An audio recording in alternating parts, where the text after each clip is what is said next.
Absolute madness in the NHL and NBA. A new star is born in the UFC, and the WWE pushes into a wild month of July. All of that and a whole lot more as Couch Potato Diary Live starts right now.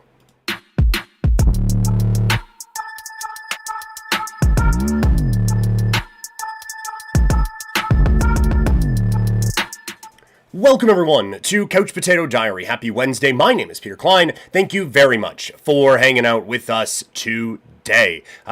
We got the stream going on here on YouTube, Twitch, and Kick with the handles down at the bottom of the screen. We are, as always, presented by Sea of Dead. Head over to seaofdead403.ca for that great Calgary swag. Yes, Deeds, we're looking fresh, we're looking clean, and of course, you gotta be looking fresh and clean when you're rocking the new Calgary Cannons hat. So go check that out over at seaofdead403.ca. Sold a couple of those when we were at wrestling at Mugs on the weekend, so we only have a few left. Get in on these ones now. Also, this episode is powered by Swift Energy. Head over to swiftenergy.gg. Use the code PKPrimetime for the 25% off. Can't recommend that enough, as that's going to help you get through. We got some big watching coming up here with WWE, UFC, and maybe some long nights in following along on social media with all the NHL and NBA news. That is where we're going to start off today. NHL, NBA, we got some Canadian Football League in here as well, just sprinkled on in as we get it going, and then we'll get into the world of combat sports. UFC 317 went down over the weekend. Because of some time things, we've only been able to break down a couple of those, or a couple of big moments, I guess, from WWE and from UFC over the weekend. So we're going to dive more into what happened and a little bit more of the fallout as well. So we have a lot of things to talk about. The chats are already going nuts on both YouTube and on Twitch. Want to get the Kick people involved as well. We had Connor over on YouTube asking what I had for lunch. Little Vivans day where you getting just in the weeds prepping. It's like I haven't eaten yet today. I should do that. So a little quick PB&H for the lunch, but chili on the menu for later on. We got Deeds sharing his thoughts on NHL winners and losers in free agency, so that is where we will begin. The Vancouver Canucks pulled off one of the most surprising moves of the offseason already. Let's break it down, along with everything else that happened on a very busy day in the National Hockey League.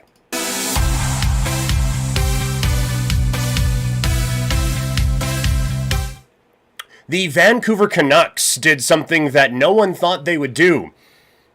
Something smart, as they have kept a few of their players around. And we got Deeds in the comments talking about winners and losers. We will certainly get to all of those. But I think one of the bigger winners has to be the Vancouver Canucks. It is very strange to say, look, the Canucks made a huge splash. They did an excellent job. Winners of the day. What did they do? They kept together a team that didn't make the playoffs last year. Follow me on this one. But they lock in Thatcher Demko, Brock Boeser, and Connor Garland on 3 separate deals. Honestly, I genuinely didn't think this would happen, and that's why we're leading it off today. I think it is one of the biggest surprises of free agency day one, specifically Boeser. I thought he was as good as gone from Vancouver. There was zero smoke about this guy going to the Canucks. Now, I will say, there was zero smoke about him going anywhere. People kind of assumed, Minnesota or something. He doesn't want to stay in Canada. He's going to go to one of these spots. But aside from anything of that, we didn't hear a word on it. And basically every Canuck rumor, including, not even just rumor, move, Evander Kane. I put out the video saying that I hated the Evander Kane move, and I'll maybe adjust in a second here. But even Canuck fans in the comments, who were so nice to me, were saying, look, as a Boeser replacement, he's cheaper than him, and he can produce just blah, blah, blah, blah, blah. So Canuck fans were already like, okay, and then when Boeser leaves, it's going to be fine. So to bring him back, I think is a huge boost, and it kind of feels like an addition for the Canucks, because you had already assumed he was gone.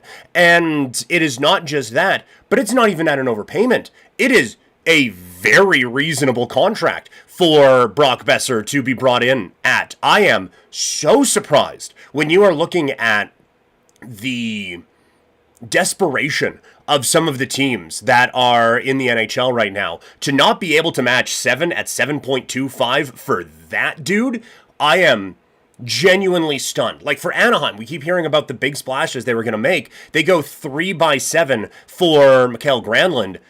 Could we not have gone 7.5, 8, even for Brock Boeser? I am really, really surprised that the Canucks were able to get him at that type of a number. I just thought, given the lack of options out there, given the amount of desperate teams, and given how damn good he is as a goal scorer, I was really surprised that move ended up going the way that it did, with the Canucks locking him in basically right away to start free agency. The Demko contract, it feels like a win-win. And there are certainly people who are criticizing it, and I hear where that is coming from. But the term, I think, is team-friendly, given the fact that there are health issues with this particular goalie. The amount of money is what you give a goalie when he's as good as Thatcher Demko can be. And so it felt like both sides had a little bit of give and a little bit of take on that. There are going to be some people who, given the injury history, are like, yeah, 1 year at the min, let's figure this thing out.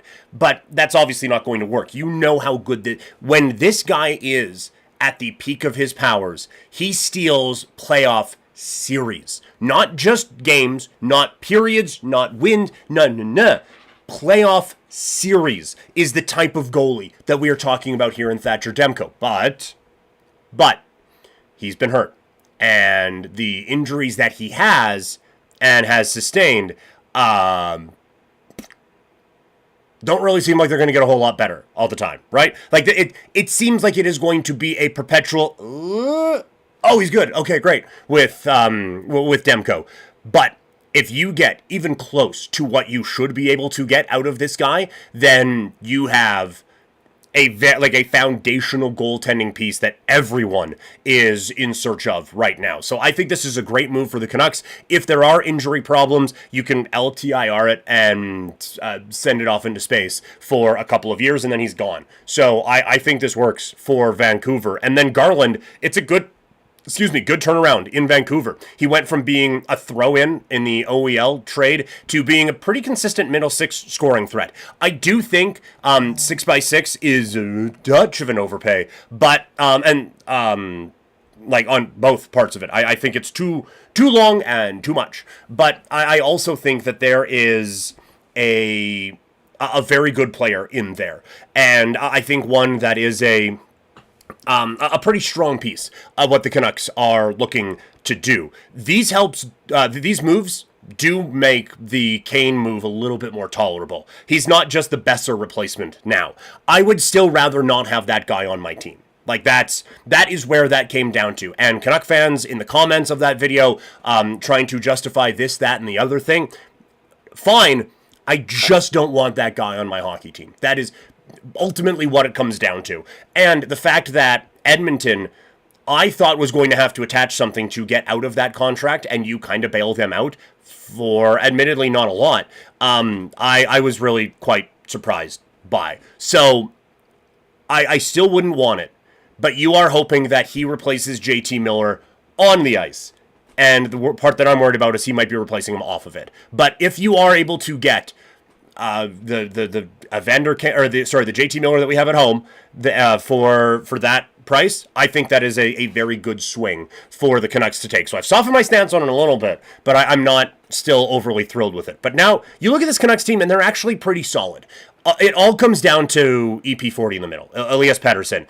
If he can get back to his pre-contract form, then this is a team that should be very competitive in what is a very competitive Western Conference. But if you get best case scenario out of this roster, this is a team that can be extremely competitive, I think. I like a whole lot of this group. I like a lot of the pieces that they have, or a couple of the pieces they have coming up anyway. I think they would like another second line center. I think that they would prefer Hedl to not be that behind Pettersson right now. But as it sits, you have him developing, you have Höglander developing, and I still think there's something great there in that kid. And Lekkerimaki, I feel like, could be a bit of a stud as well. So they have a lot that is going on with them. Now, it's a couple of big ifs for them to get figured out. But if they can, then all of a sudden keeping around Quinn Hughes becomes a bit more of a realistic idea. A lot of people assuming that dude was good as gone. Even like as the Miller stuff was going down. But now you have the ability to put a competitive hockey team around him, and you feel pretty good about where you are at and potentially being able to make him stay. So some solid work, I think, from the Canucks. Deeds in the Twitch chat talking about his winners and losers. Of course, honorable mention to the Canucks. Flames bordered on mid, but I'm actually happy they didn't go out and go crazy. And then another thought here on the Canucks. With the team struggling with too much noise around the locker room, the Kane deal doesn't make much sense to me. That was a lot of where I was coming down with, is that you just had a season full ass derailed. Like, not just, oh, we had a couple of weeks. No, this season, it got just fully stopped in its tracks. Mixing train metaphors here, but fully stopped in its tracks because of locker room drama. That guy is walking, talking locker room drama.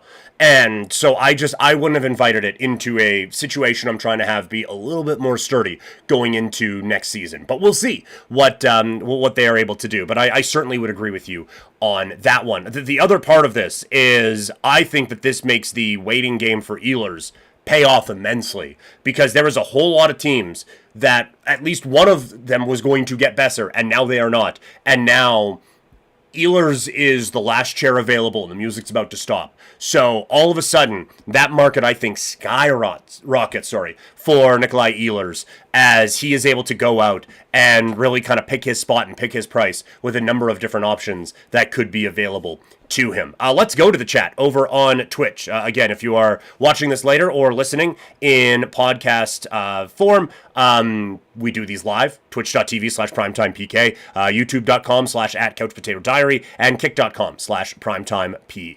Okay, Deeds talking about winners and losers. I know it's not what you asked, but biggest winner of free agency has to be Florida not letting their big names leave. And then biggest losers is a toss-up between Edmonton and Toronto. Tough to argue. The Florida one is a masterclass, and we talked about it a little bit. Or I think I just filmed a video on it. We didn't do it live, but there is a video up talking about the Panthers situation right now. They nailed it with all the big contracts that are being handed out and everything. Like, this is these seem very reasonable, and you keep a championship core together. And are these going to look awesome in 4 years? Nope, not even a little bit. But Arvidsson got traded. Kane got traded. Contracts that we thought were untradeable got traded. Now, these ones might be a little bit on the higher side, but still, there are ways of being creative and getting around this. I have no problem with it. The Panthers are locking in with what is obviously a championship caliber roster and an elite level culture, and they have done an awesome job with that, so kudos to them for putting that together. In terms of biggest losers, toss-up between the Oilers and Toronto, I think the Toronto one kind of ties in with Florida, because the assumption was they're looking to change the culture, and so to do that, you have to, like, Marner goes, and he did, but now you have to bring in a culture changer, and Bennett or Marchand was going to be that guy. And the fact that neither of them even got to hear the pitch from the Buds makes them a big loser, because now you have lost Marner, and that's fine. Like, if you wanted to switch things up, it was time to switch things up in Toronto. But this was not just addition by subtraction. You needed to add in new culture, new talent, be able to replace 102 goals or 102 points, and it is not just going to be with Matthew Nyes getting more awesome because you signed him to a bigger contract. This team needs to go out and add more talent, and there just isn't a lot of that is available right now. So I'm with you, Deeds. I think they are a big loser in this. On the Oilers side of it, they lost a bunch, and as of right now, they have only added Andrew Mangiapane. So I would agree with you on that. I think if you look, let's go into the Oilers vortex here now. I think if you look at Andrew Mangiapane and you go to the Hockey DB page, you see just something sticking out, and that's a 35-goal season. And it is something we have talked about on the radio out here before. It is something I've talked about on this podcast before. There is a difference between a 30-goal scorer and a guy who has scored 30 before. And Mange, for all the great things and everything like that, is a guy who scored 30 before. He is not a 30-goal scorer. Injuries have kind of taken some of that away from him, but I do think a lot of that production that he put out there was based off of who he was playing with. And I'm I mean, look, he could be getting some pretty good line mates out in Toronto or out in Edmonton, so could help him out again, but that is just not an investment I would be locking into. I just don't think you can expect him to be even close to the 30-goal scorer that you saw of him. And then, like, to try to replace what is already out of town is pretty tough. Like, Klingberg, Brown, whatever. I wouldn't assign the Klingberg contract at all. Brown does fine. Arvidsson, I think they did good to move off of that, but now you need to use that cap space effectively.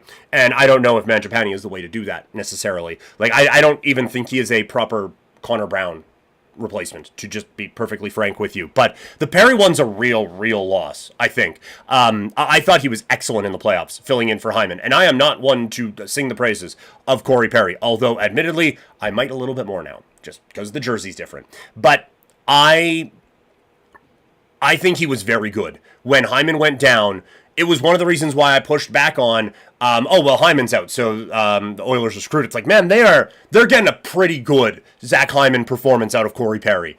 And I thought it was a mistake when they moved him back down to the fourth line in the Cup final. And to just have that walk out the door for a couple $1,000,000 is really surprising to me. And so I don't know if he just didn't want to do it anymore, if he just wanted to be back out in California, or if he saw something that was going down that's like, well, this ain't going to be it. Let's try something else and go with the team that he has helped beat a few years in a row in the playoffs. That it feels like a big loss for Edmonton, and a much bigger one than I think people would give credit for, given the leadership and the production of that guy in the playoffs. And to get, like, Arvidsson you can replace at a much better value. Brown, I think they've tried with Mangiapane, but you can replace that. Klingberg, kind of same thing. The Perry one, to replace what he did and what he meant and the role that he took on after the injury to Hyman, to replace that for a couple $1,000,000 is going to be really hard for Edmonton to do. So, Deeds in the Twitch chat, I am definitely with you that there is a concern that might not necessarily go all that well for them and for Edmonton, and that they are one of the losers so far. If you want to help spread the word of Couch Potato Diary, hit that share button and share this video with your friends and just a couple people you don't like, just to mess with them a little bit. So, yeah, help us grow. Couch Potato Diary. The Carolina Hurricanes locking in a big part of some moves they made during the season last year, as Logan Stankoven has signed an 8-year, $48 million deal with the Hurricanes. He fit right in with them this season. It's 9 points in 19 regular season games, another 8 in 15 playoff games. I still think it was a mistake for them to trade Rantanen, ignoring the playoff push they had ahead. This makes it a little bit easier to take, obviously. Like, I like the kid a lot. I think that there's a ton of potential there. But now at $6 million a year, that potential needs to arrive. Like, we're talking about, oh man, fit right in, 9 points, 19 games.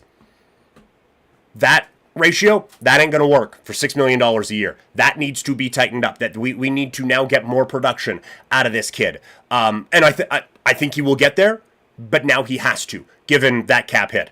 Part of a good day for Carolina as they go out and take a swing on Condre Miller. 8 years, $7.5 million.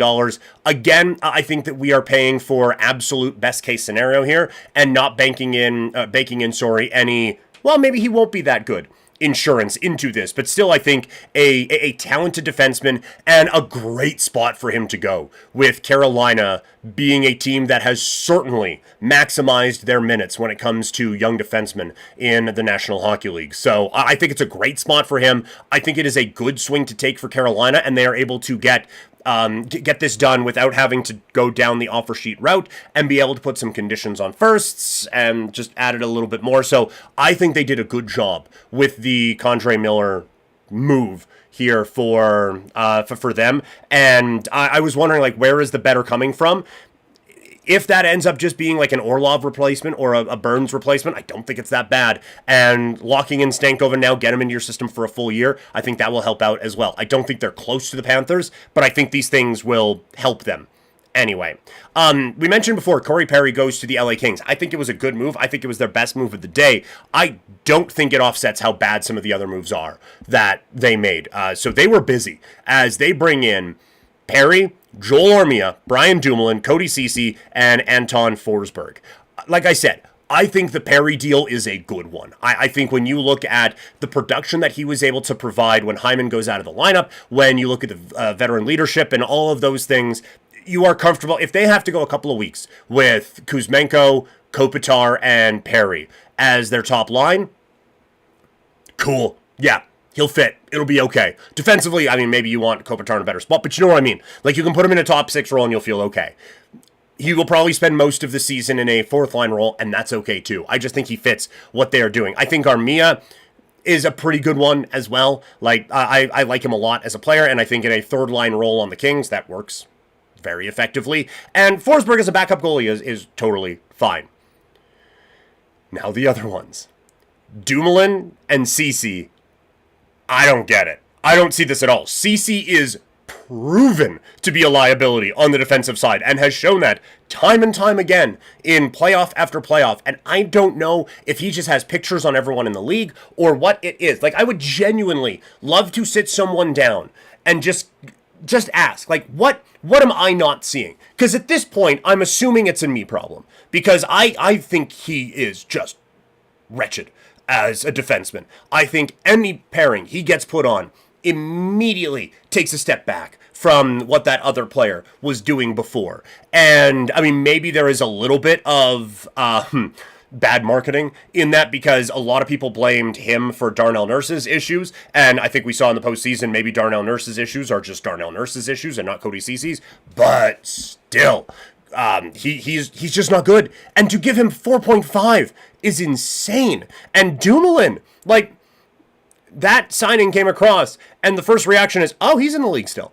And it's 4. To pay those guys $8.5 million for next season, I don't understand it. This is one of the better defensive teams in the league. You could find what those guys do for $8.75 out on the market today. On September 2nd, you could go out and get whoever's going to replace those guys. You can get them on September 2nd. I don't like this at all. I think that they have a system that means you don't have to overspend on mid to less than mid defensemen. You have a roster that certainly doesn't need to be bundled up by bad NHL defensemen, and you have a potential of getting to the Stanley Cup final, of which those guys just don't fit into that. So I don't see it at all. I think this was a huge mistake for the Los Angeles Kings. The Anaheim Ducks make their splash as Mikael Granlund signs for a 3-year contract worth $7 million a year. I love this move for them. I like Granlund a lot. I think that when you look at how he was able to help turn things around in Dallas and just kind of strengthen their lineup, and now what he is bringing to this team, I think is a very, very strong move for the Ducks. He's, again, strong scoring center. I think he fits with the roster really well. You either have incredible center depth with Karlsson, Granlund, McTavish, and Strome, or you put him on the wing, and you have an absurdly good top 6 or top 9. And the term and the dollar figure don't kill you either. He is about a $7 million hockey player. And although, I mean, when you compare it to what Boeser got, maybe not. But at 7, I think it's fine. It is maybe a bit of an overpay. But at 7, it's fine. And the term is 3 years. He's going to be 34 at the end of this contract. I think for a team with all this space, I think for a team that is looking to progress now, this is a very smart move for the Anaheim Ducks to make. So I like this a lot. This is going to be a dangerous competitive team now for a while, I think. And not just because they signed Granlund. Like, that they have the talent to get themselves there. I do think they still need to add to the blue line. You don't love seeing Radko Gudas in a top 4 or in an NHL jersey. But if he was my 6th, I'd feel fine. But they have him up in the top 4, and I'm not fine. So I would rather that the Ducks maybe spend some resources there. They do go out and make the goalie move as John Gibson goes to the Red Wings for Peter Mrazek and a pair of draft picks. It's not the haul it could have been at one time, and I am fairly certain every Oilers fan was like, that's it? But it lets you, it gets Gibson out of there. It lets him have a fresh start. It's a very good move, I think, for Detroit, and it allows Dostal to now have that net and have it be his team. And Mrazek, maybe you can flip to something else. Now in the category of NHL signings, what are the Rangers doing? They get Gavrikov for 7x7. And I will say that this is another guy. I just don't see it. I know that there are others who are very high on this particular human being as an NHL defenseman. I will count myself as not one of them. Like, I have never understood the amount of hot and bothered everyone was getting when, oh, Gavrikov could be available. Did you know that he could be available in trades? Oh, look, this is a free agent. What a big get he could potentially get. I am not a fan. And so because of that, 7x7, my word. I'm not a fan of the term or that dollar amount, and I'm really not a fan when you compare this to what Miller got from Carolina. And if obviously there is trade compensation in there as well, but drawing a 1-to-1, I do not think that is going to be kind to Gavrikov as this contract goes along. So I don't like it. I don't like it at all. And for a Rangers team that had the season from hell a year ago and are now trying to be half pregnant, where they are moving veteran players out, trying to keep a few of them in because Panarin's contract is up in a year, and trying to figure out what to do. I mean, this is obviously a win now type of a move, although 7 years, it gives you some breathing room. But I don't see where the better is coming from, and it certainly ain't coming from this guy. The Boston Bruins also take a bit of a swing. And a miss with Tanner Jeannot. He is the type of reclamation project that I don't mind the Bruins taking for a year. 5? At 3.4? No. What are you doing? Like, this is...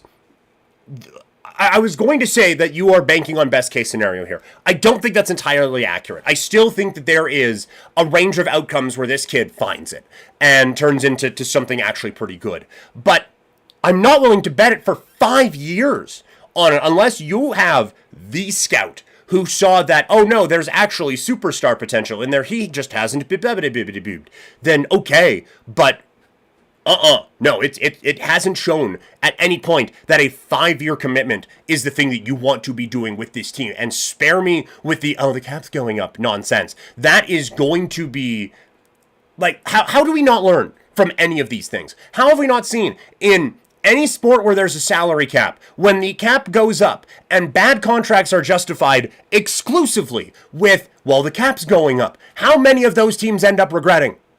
How many bad contracts that we're talking about right now were justified with, well, the cap's going up? Sweet. That's awesome. That's supposed to help you, not just keep the status quo. This doesn't help you. This at 3.4 is not helping you. He either turns into the thing that you think he is, and then we can put this on Cold Takes Exposed all you want. Or he keeps up the proven track record of being him that he has had for his entire NHL career, and 3.4 is about twice what you should be paying for that guy, and you stuck into it for 5 years. Like, I feel like you can get this, again, on a PTO that you end up signing. Like, I am, maybe I'm wrong, probably, but I don't see this at all. And then Corrali gets 2 years? Like, who are they negotiating against? That Corrali needed 2 years and Tanner Jeannot needed 5. I don't get it. I also didn't like the Arvidsson thing. Like, he helps, sure. He does kind of feel like a Bruin, but that's another one that I thought Edmonton was going to have to attach something to be able to get rid of that. And the fact that they got something back is just, I don't get it. I really don't get it. Anyway, the Chicago Blackhawks taking a wait-and-see approach, which, given the I would probably rather wait and see than whatever the fuck the Bruins are doing. But I digress. The Blackhawks did nothing to improve their position, with all due respect to a contract extension to Ryan Donato. I talked about this being a very desperate team. They showed none of that on day one. And now, some bad contracts were handed out day one. But to have even the foggiest sense that status quo in Chicago right now is okay is so beyond me. When you see what Connor Bedard is and isn't turning into, I am genuinely surprised by that. So maybe they are just crazy like a fox and there's another big move coming, or maybe there is some rapid development in a few players that are going to help get Connor Bedard to the levels that you want him to get to. But I was very surprised the Blackhawks did nothing on day one. I really like the Lightning picking up Pelche for 3 years. He has a lot to offer. As I have middle six written down here, it's probably bottom six forward at this point. But this is the type of player that this team, the Tampa Bay Lightning, turns into gems. And Pelche, he has that dog, he has that competitiveness, he is amazing in the locker room. I don't know how great he is at hockey from an NHL perspective. I think we kind of see what he is in someone who can be a third liner for you, go out, check, put the puck in the net occasionally, and just go out and try really, really hard. And you need guys like that. Like he feels like the type that whoever plays the Lightning in a playoff series next year are going to be like, this bleeping guy. And he's going to be doing it with a smile on his face. So good for them, and good for Pelche for getting another opportunity after being not tendered by the Flyers. Anthony Mantha, it's an interesting move for the Penguins today. I don't mind a team like this taking that kind of a flyer for 1 year. Bruins, 1 year. It makes so much sense. He's coming off of an injury. He is low risk. Maybe he turns into what a lot of people thought he would, and then what he kind of did, and then it wasn't again. But if he can turn into anything, then the Penguins either have something to try to keep them somewhat competitive, or more realistically, they've just signed a mid-level draft pick. Either way, not a bad move for the Pittsburgh Penguins. So there is the rundown of everything from the NHL. Going to move away from the NHL conversation, but for those of you in the live chats, if you want to keep it going, put them in the chat, and I'm happy to bounce back to them as we roll along. If you are watching this live but want to take us wherever you go, you can do that with Couch Potato Diary. New episodes posting all week long. You can find it over on Spotify. You can also find them on Apple Podcasts or wherever you get your podcasts. It is now time to shift gears away from the hockey story. The New York Knicks have a new head coach that shows they had no idea what they were doing in this entire process. And it wasn't even the weirdest move of the last 48 hours. Let's break down what has been absolute chaos in the NBA, featuring a few very prominent pieces and teams.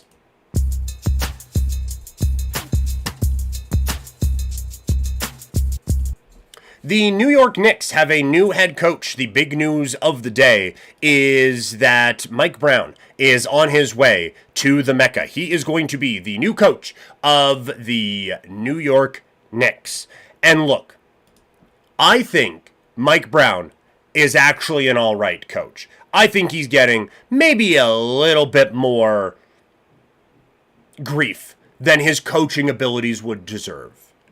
That being said, this is, in no way, shape, or form, a win for the Knicks. You cannot convince me in any world that this is an upgrade over Tibbs. To make this firing, and very clearly now have no plan for what you are going to do next, is bordering on malpractice. I was willing to give them the benefit of the doubt when we were all laughing at them for, oh, this team said no, and this team said no, and this team said no, and this team said no. I was willing to pass that off as due diligence. But now, when you look at what the end, that's the end result, is Mike Brown. I am pretty genuinely stunned that there wasn't this ace up the sleeve for the New York Knicks, who have been very un-Knicks-like in the last couple of years in building up a team that threatened the conference finals a year ago and actually made it to them last season. I am very, very surprised that it is this bad with the Knicks right now. Just a very, very, very bad move for New York. And I like the offseason so far. I like bringing in Clarkson as an option off of the bench. I just think this is a major miss as you are building up a team to try to get to that championship level. I think you can do that with Tibbs. I don't think you do that with Mike Brown. They're not the only team making a big gamble on a big change. As the Milwaukee Bucks, they went big buck hunting, that's for sure, as they bring in Miles Turner. And look, I like Miles Turner. I just don't like him apparently nearly as much as the Bucks like him. The contract is big. It is on the big end of what I would have paid him. And I can understand those who just flat out don't like the contract. He was hit or miss in the postseason. He had some moments where he looked like he was maybe unstoppable, but he had a lot of moments where he looked like he was the fifth best player on that Pacers team. And I would have concerns about that aspect of things for Milwaukee. So, is it too much contract-wise? I don't know. A lot of them are on free agency day, and when you are trying to push to be competitive, then maybe. But It is not just that they signed Miles Turner. It is how they signed him. And that is by buying out Damian Lillard. And so now, as Windhorst went on his rant, not only is this like Turner's bordering on reasonable contract, but now you have the whole Lillard one on top of it as well. So now this is a $50 million roster spot, and Miles Turner just isn't that guy. And look, like I get, like Lillard is hurt, and he is old, and he is small. Old in the basketball sense. None of those things equal what his dollar amount is going to be. But nothing in Miles Turner's game suggests that he is worth just eating $20 million of dead cap space for forever, and also paying Miles Turner a significant amount of money. Like, I don't see this working out at all. This feels desperate. And look, we did a video a while ago. Now, it was on the Edmonton Oilers, and that ends up working out for them. But we did a video a while ago talking about the traps that teams fall into when they have star players. And this feels like it is one. Desperate to appease Giannis, they go out and make a move just to try to be better next year. And we'll worry about the rest later. We're just trying to get better for this year. And I understand, like, wanting to win and wanting to be competitive, but there is a difference between winning moves and just moves that are justified by, well, we just need to win. Okay, well, how does this make it better? I don't know, but Lillard wasn't going to play, and we needed a good player, so it's that. Okay, I guess. Like, I don't hate Turner. I actually like him a lot as a player, but I think this is a lot to ask of him on this particular team. So I hope the Bucks are right, because I want Giannis to be in relevant basketball games going forward. But to give up all of this for what is not a ton of an upgrade of Turner to Brook Lopez, who signed a remarkably reasonable contract to be a backup center with the Clippers, I don't get it. I don't see what they are doing at all. We'll get to the flip side of teams that are doing smart moves, I think, here in just a second. But first, make sure to keep up to date with everything on Couch Potato Diary. Follow me on everywhere, social media. I am at Primetime Klein on X, Instagram, TikTok, Threads, Blue Sky, all the places. I am at Primetime Klein. So let's talk about teams that kind of know what they're doing now, and that is the Denver Nuggets. Now, we haven't been able to say that about them for a while, but we do now, as they get Jonas Valanciunas in a trade with the Sacramento Kings in exchange for Dario Saric. We have said for 2 years, this team just needs NBA depth. Mission accomplished, I would suggest, in this run. As they go out in the last few days, they add Jonas Valanciunas, Tim Hardaway Jr., Bruce Brown, and Cam Johnson, while giving up Saric and MPJ. That is very, very strong work by this front office to turn MPJ, who, like, look, he and Cam Johnson are not all that dissimilar, but to be able to turn that into the flexibility to make a few moves, I think is very, very smart for the Nuggets and what they're doing here. I don't necessarily have any idea what the Kings are doing with Saric over Valanciunas, but good work by the Nuggets for taking advantage of it anyway. Another team that I really like what they're doing is the Detroit Pistons. They go out and get Duncan Robinson in a sign and trade. We talked the other day about how Beasley isn't necessarily going to be a factor for this team going forward. To fill that role now with LeVert and Duncan Robinson, that is really, really smart work by this team. Robinson didn't turn into what we thought he might when the Heat went on their run to the NBA Finals in the bubble, but at the cap hit that they're going to have him at, it's still a little high for me, but I still don't mind it.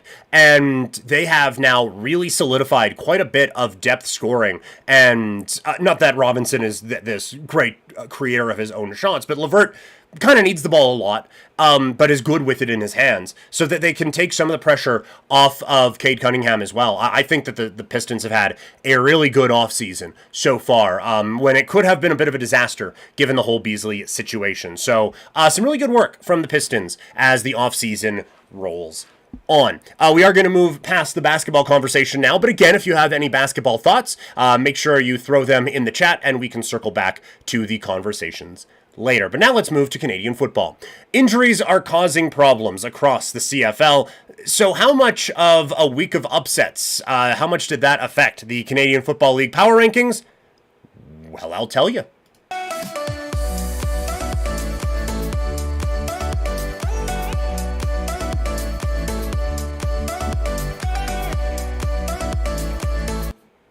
The CFL Power Rankings are here as we go into week 5 of the CFL season. We got a few things to dive into with all of these teams. So let's talk about it, shall we? We begin with the Ottawa Red Blacks. That is a really concerning loss against Toronto from the weekend. I think that loss says more about more about Ottawa than it does Toronto. Now, Drew Brown is back. The offense should be able to get into a bit more of a rhythm than the no rhythm that they had over the last little bit. But that is not a Toronto team. That even without Drew Brown, that's not a Toronto team that roster should be having problems with. So more concerns ahead, I think, for the Ottawa Red Blacks. On the Edmonton side, it's another growing experience for a team that is getting pummeled with them. They have a massive home, like these two teams at the bottom here, they're playing each other this week in Edmonton. That is a huge game for both of these sides to try to get back on track coming up this week. The BC Lions, they're getting more and more banged up as the weeks go on. It sounds like Rourke should be ready for the game coming up here this weekend, but this team still has a lot of good in it. They just aren't showing it right now. That was as dominant as Saskatchewan has looked this season, and BC didn't provide a whole lot of resistance against them. At 6, it is the Toronto Argonauts. This is a team that has benefited from some big plays as they are able to get a fumble return for a 100-yard touchdown and a missed field goal for a 100-yard touchdown against the Ottawa Red Blacks. I still do not take this team seriously, and I think a ranking of 6th probably suggests that. At 5, it is the Hamilton Tiger Cats. They get a nice win over a pretty banged up team, but still, at this point where they are at, a win is a win. And a win over Montreal is a very important win for them in terms of standings tiebreakers. Not that I think there's going to be a tie situation with Hamilton and Montreal, but it's still an important win regardless of the circumstances as they try to get out of whatever slump they have been in to start this season. A reminder, you can support Couch Potato Diary and my cat's insatiable treat habit with a tip. There is a link in the description on YouTube and a panel on Twitch and Kick. So that would be greatly appreciated if you could. A huge shout out to Deeds, who celebrated Sweet 16 as a subscriber of twitch.tv/primetimepk. Huge thank you to Deeds and everyone who supports. Again, it's not required, but very, very, very much appreciated around these parts. The Calgary Stampeders come in at number 4 on the power rankings. They are back from a bye after a very sloppy weather game in their last outing, a very difficult test with Winnipeg. We will tee that one up on the podcast tomorrow. Saskatchewan, coming off of their most complete performance of the season, they're now going into a bye. I like a lot of the talent on this team, and I love how they played over the weekend against the BC Lions. I just can't put them ahead of the other two. At number 2, maybe a bit of controversy, I don't know, but it's Winnipeg. They still look like a very good team. They still look very strong. But at number 1, I still have Montreal. I am not going to read too much into a loss where your starting quarterback was hurt. I can't. I get it's not a great loss, and they didn't look very good. But it's not like Davis Alexander's out for the season. Good chance he plays this week. So I'm not going to overreact to 1 week on Montreal with McLeod Bethel-Thompson as their quarterback. I'm just not going to do that. So I think that they'll be fine. And thusly, I'm still putting the Montreal Alouettes as the number 1 team in the Canadian Football League with the power rankings this week. So that is going to do it for the traditional stick and ball sports side of the podcast today. A reminder, because we are going to break this up into 2 parts, again, podcast-wise. For those of you watching the live stream, all this is going to continue here. You don't have to go anywhere. But for those listening in podcast form, we are going to split the podcasts up here today. So it is going to be the sportsy part there, and then part 2 is going to be all the combat sports talk that is about to come. So a reminder, presented by Sea of Dead. Check out seaofdead403.ca for the great Calgary swag. Deeds said it himself. I'm looking fresh. And maybe it's because they're a bit too close on the shave, but a lot of it is because of the awesome hat. So check that out, seaofdead403.ca. And also, make sure you get that energy, swiftenergy.gg. Use the code PKPrimetime to fuel your next gaming session. So, 1 podcast in the books. Podcast number 2 starts now. The UFC flyweight division might have a new GOAT, but it also has a new challenger, as the UFC 317 showed us that maybe that challenger could be his toughest yet. Let's break it down, coming off of what was just a fantastic weekend for the Ultimate Fighting Championship.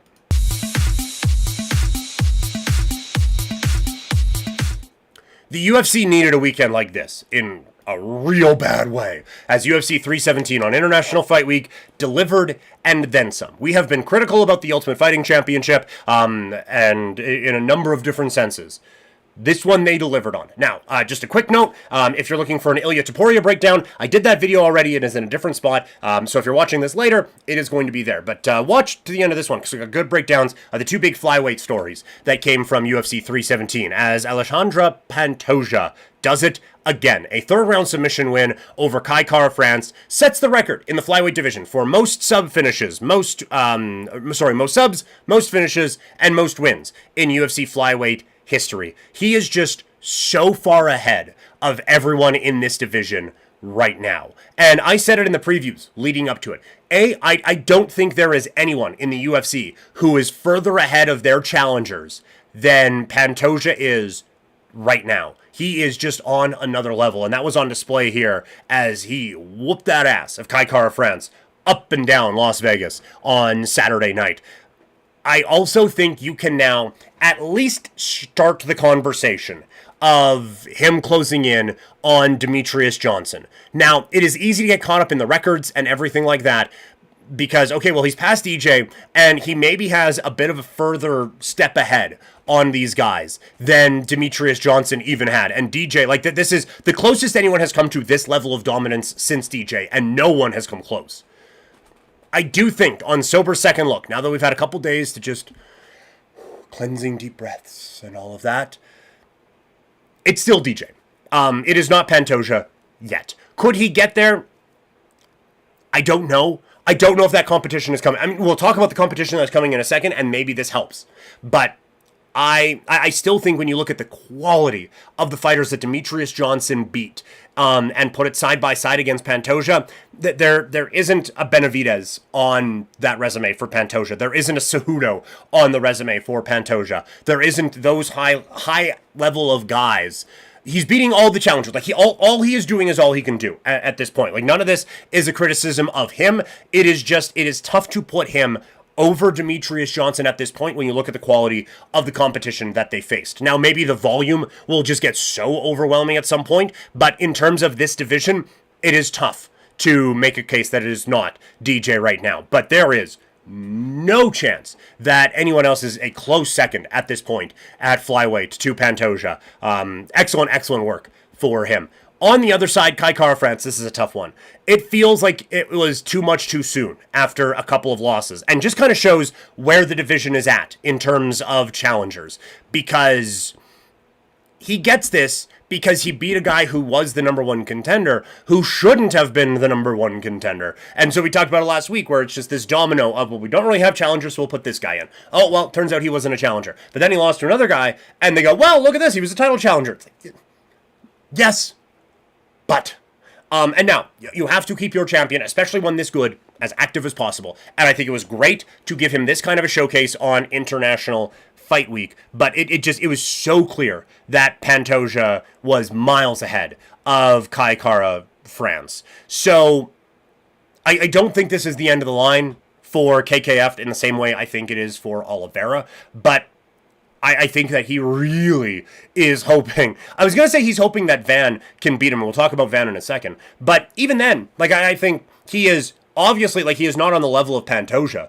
And so, like, that is proven, and they're not going to get another rematch. There's no way you run this back and think, oh, well, now he's got him. Unless, like, Pantoja has something amputated. But if he loses, it's to Van. And either Pantoja gets an immediate rematch, or Royval is getting that match, because who wouldn't want to see that again? So it's going to be a bit before KKF can work his way back into that championship picture. We will talk about the new exciting challenger at 125 pounds in just a second, but I do want to remind you that our next stream on twitch.tv/primetimepk is going to come up tomorrow at 10 a.m. Still deciding if it's a video game stream or a podcast stream. It'll probably end up being a video game one where we talk about stuff we would on the podcast anyway, just while I'm playing video games. So that is probably what it is going to end up being. But the big standout from UFC 317. No one's stock rose more than Joshua Van. I said, regardless of outcome, when we did the preview this week, that this should be a one-off and he should get back into the regular prospect progression. That goes out the window when you have a fight of the year contender and you win. It really does feel like Van showed a lot that shows he is ready for this. Do I think he should be favored against Pantoja? I absolutely do not. Do I think he beats Pantoja? I absolutely do not. Do I think he has earned the opportunity to see how close he actually is? I absolutely do. Based off of that showing against the guy who probably, if we were to just stack it up, is probably the second best fighter in this division right now, to have that type of a performance, to go 3 rounds, to dig deep, and have that kind of a win is absolutely incredible. So I think you have to get caught up in it all. I think you have to showcase what this kid is and build off of the momentum here. I would do a 30-minute UFC special with this fight and with the Topuria fight. You know what? Pantoja one as well. Let's just a full hour coming up on ESPN on whatever day. Let's throw these 3 fights on there and showcase the stars that we have in this, coming out of this one, because all 3 who picked up wins in the top 3 deserve to have that spotlight and deserve to have this showcase. And so I think you have to build on it with Van and what he is doing coming off of that. And so they bring him in as the number 1 contender after the fight with after Pantoja's fight. It seems like it's the move. On Friday, we talked about John Jones's meteoric rise.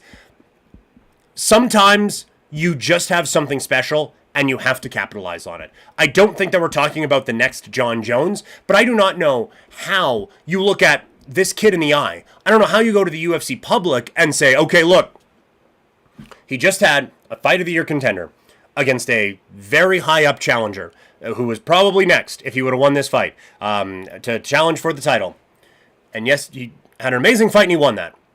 But he's going to get the number 13th ranked fighter in this division coming up next. I don't know how you can do that. So I think that this kid made himself undeniable and did an excellent job of earning a title shot off of it. And honestly, Royval should not take much of a step back coming off of this. These 2 combined for the most significant strikes in flyweight history. Royval outlanded Van in the last 2 rounds, but gets dropped in the last 10 seconds.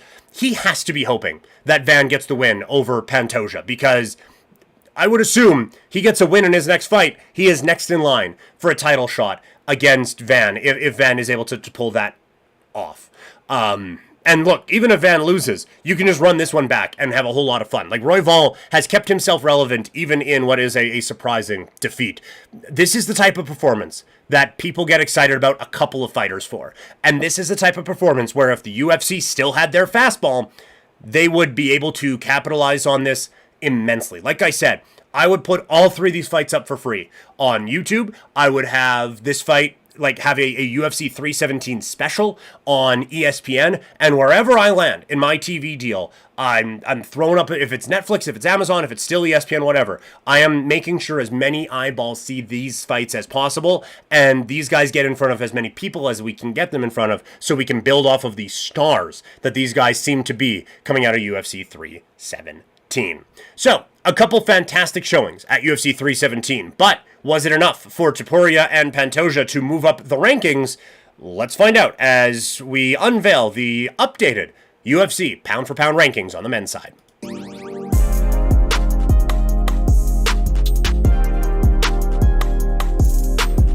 UFC 317 felt like a big night for the Ultimate Fighting Championship, and a very big night for a couple of their fighters. Was it big enough to get him to number 1 on the list? Let's find out. We have a new number 10 on the pound-for-pound rankings as Jack Della Maddalena makes his way on. John Jones was pulled off. Finally, thank God. So we now have Jack Della Maddalena.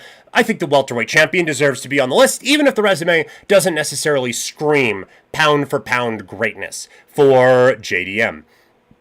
At number 9, it is Magomed Ankalaev, staying put at that spot. At number 8, Pereira drops here as the former middleweight and light heavyweight champion has been leapfrogged I wonder by who. Same thing goes for number 7, as Alex Volkanovski has dropped down to the number 7 spot because Alessandra Pantoja is still undeniable. He moves up a couple of spots, after a dominant win. When we are talking about you in the same air as Demetrius Johnson, you should be knocking on the door of a top 5 spot. Hey, before we get to the top 5, just a reminder, make sure if you are watching, you hit that subscribe button and hit the notification bell so you know when new videos are coming from Couch Potato Diary. Coming in at number 5, it is Tom Aspinall. I do not hold the heavyweight drama against him in the slightest. This guy has been knocking out contender after contender after contender, and he is now the undisputed heavyweight champion of the world, so he comes in the top 5. At number 4, it is Murad Dvalishvili. A few dominant performances in a row. It took me probably too long to move him into the top 5, so he's going to stick around here. Maybe even if it's too long. At 3, it is Dricus du Plessis. Gonna need to see something from him soon before we start having people leapfrog him. At number 2, Islam Makhachev. Could get his number 1 spot back if he wins the championship at 170 pounds, but for now, he had to take a step back because there is a new number 1 in the pound-for-pound rankings in the UFC, and his name is Ilia Topuria. Wins a second belt with a brilliant performance and really showcases that this guy could be the face of the Ultimate Fighting Championship. Pretty as it is, he could be the face of the UFC. If Makhachev wins at 170, this probably changes again. But for now, there is no argument that Ilia Topuria is number 1 on the UFC men's pound-for-pound rankings. What do you think? I can't imagine I went 10 for 10 on your thoughts there. Who did I leave out? Who was too high? Who was too low? Let me know if you're watching live in the chat, or let me know in the comments section below. We now move to the world of the WWE. It will be Cody Rhodes against John Cena again at SummerSlam. But WWE, do they have something bigger at play for one of their biggest stars and the final boss? I'll explain as we get to our WWE Night of Champions recap.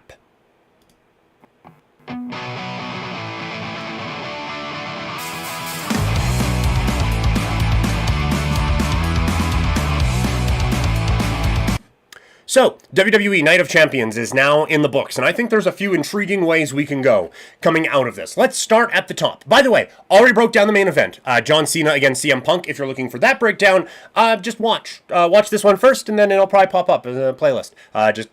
Next video. Right there. Yeah, lot of good stuff here for wrestling fans on Couch Potato Diary and on YouTube. So, Cody, Randy Orton. Great match. It felt like one of those matches where it's you and your buddies, you just got home from a night out, we've got pizza ordered, we have maybe a few too many snacks, and a lot too many drinks. Let's WWE 2K25. Let's go. And you know what? Because we're in a fighting mood tonight, unlimited finishers for everybody. That is what the first and last match really felt like. We got into the new near falls very quickly, and you start to see Randy Orton having a few of those heel tendencies as he goes for the punt. But almost immediately after, the crowd is booing Cody again, and he gets the boo portion of the yeah, boo on the back and forth with the punches and everything like that. I was pretty surprised that he got that reaction in Saudi. I have never been just a full-on Cody hater, especially in WWE. I think he fits this product perfectly. I am a little bit surprised that the crowd is reacting in these ways to Cody Rhodes. A great near fall with a springboard from Cody into an RKO.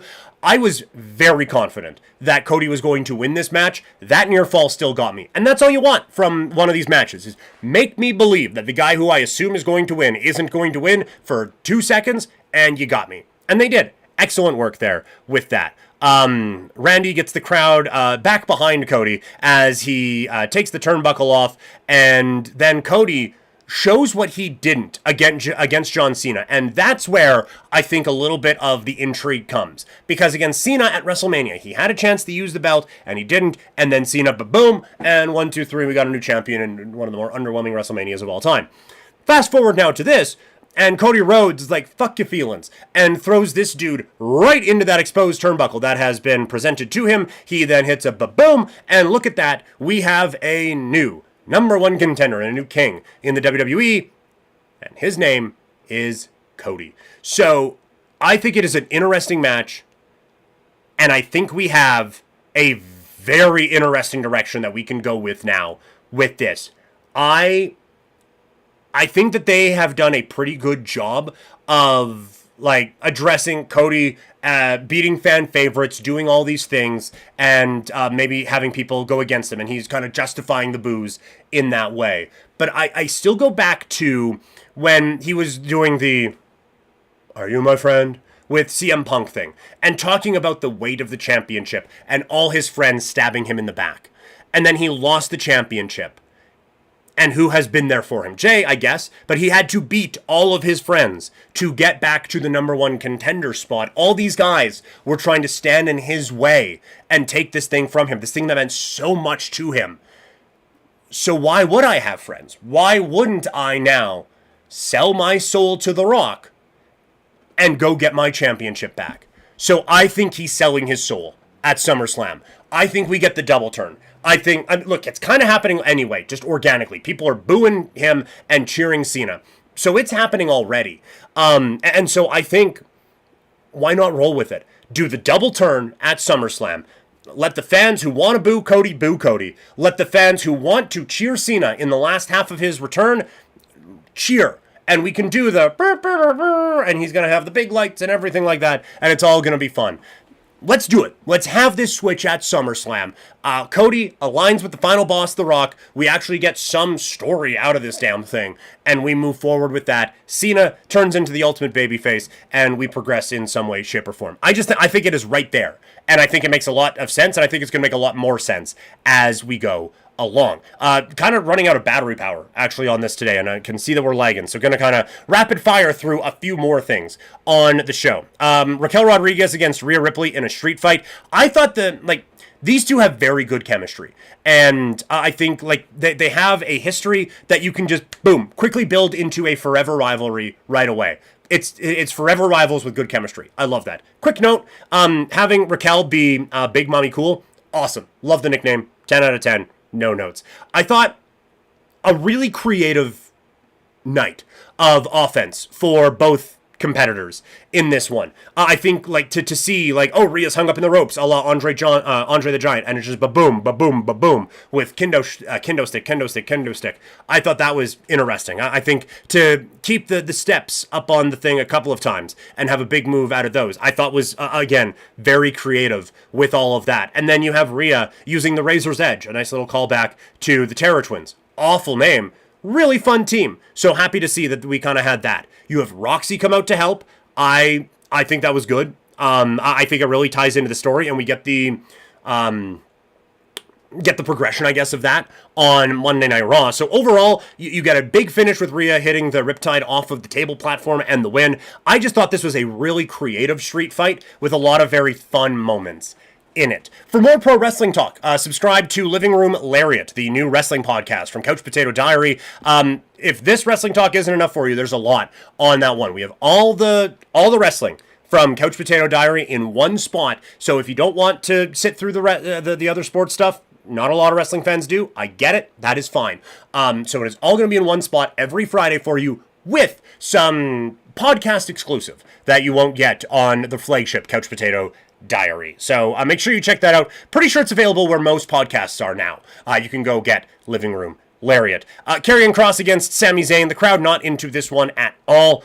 I think this was a bit of a back down to earth for a lot of people, as Karrion Kross, he has a style in the ring, and I don't think this match really met what the storyline was, what a lot of the hype was around Karrion Kross, or anything like that. So I said before, I want some storyline progression out of this damn thing. I didn't get it at all. This felt like it could have been a match on Raw, maybe should have been a match on Raw, if not for just getting Sami Zayn in front of a crowd that loves him. So I thought this was a miss. All around, a miss. Solo Sikoa against Jacob Fatu for the United States Championship. I thought this was a hit. Again, people know what a bloodline match is going to be, so they're not really into the stuff before we get the run-ins and everything. But Solo's getting that vibe back that he had when he was the muscle before, and people like me thought that there was actually some potential in him, like, actually turning into a bit of a superstar. We're getting that back again. We're getting a little bit more personality out of him, but we're getting that, like, serious muscle guy now. And now he's the United States champion, and he has his muscle back. Tongaloa coming back in. It is what it is. I didn't think I would get to a point where the Gorillas of Destiny would make another return on WWE, and I would just be like, eh. But then we get the big one, figuratively and literally, as Hikuleo comes out. And it was a little clunky because Cole, obviously they're not going to call him Hikuleo. Toa or whatever the one name that they copyrighted is, that might be it. But Cole stumbled over that's Tama Tonga and Tongaloa's brother who hits a chokeslam. He obviously knew the name, didn't want to say the name. They didn't want him to say the name, so we just didn't get any of that. So it was a little bit clunky, but in terms of execution for, like, the live audience, I thought they nailed it. And I think this is a very good piece to have as backup now for Solo Sikoa. And then Jade Cargill is the Queen of the Ring. This match, it didn't live up to the match with Roxy. It is not going to quiet down any people who say that she is not ready for championship contention or anything like that, because it wasn't very good. The crowd was not into it at all. The finish was a little flat. So all in all, it was disappointing. And she gives this inspirational message after, and that's great. The crowd didn't really seem to care for it either. So they have some work to do with Jade Cargill, and I don't know if that work is going to be as a babyface. So that is going to do it for the show today. Again, we still have a Raw recap to get to, and we got a lot of wrestling talk still to come on Couch Potato Diary throughout the week, as well as on Living Room Lariat. Our next stream is going to be tomorrow at 10 a.m. as we do another video game stream and talk about some stuff we would talk about on the podcast anyway. So make sure you are following me on social media. I am at Primetime Klein, wherever you are on the socials. If you are listening, you can watch this. You can watch it live on YouTube, Twitch, and Kick. Whenever we're doing these, I didn't this time, I guess, but most of the time put them out in the universe. But make sure you hit that bell icon on YouTube so you know when we are going live. If you are watching this and you missed any of it, it is available in podcast form on Spotify, Apple, or wherever you get your podcasts. So that is it. Check out Sea of Dead. Check out swiftenergy.gg. Use the code PK Primetime, and I'll talk to all of you tomorrow. Have a great rest of your day, everybody.